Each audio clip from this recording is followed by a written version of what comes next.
परतवाडा अचलपूर शहरातील वाढती वाहतूक कोंडी आणि नियमांचे उल्लंघन करणाऱ्या वाहनधारकांना शिस्त लावण्यासाठी पोलीस प्रशासनाने आता कंबर कसली आहे।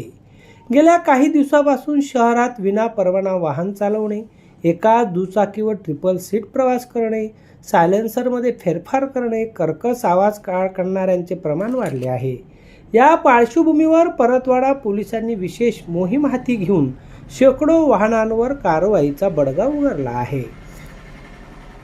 रस्त्यावरील कर्कश आवाजामुळे ज्येष्ठ नागरिक आणि रुग्णांना मोठा त्रास सहन करावा लागत होता। पोलिसांच्या या धडक मोहिमेमुळे सर्वसामान्य नागरिकांनी समाधान व्यक्त केले आहे।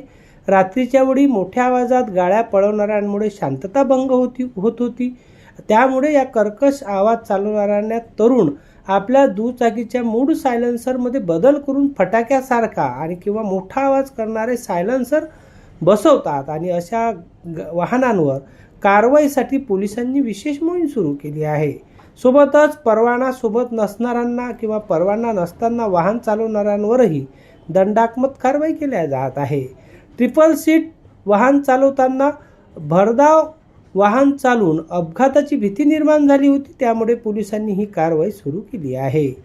ओम चरोडेसह जितेंद्र रोडे, अध्ययन समाचार लाईव्ह, परतवाडा।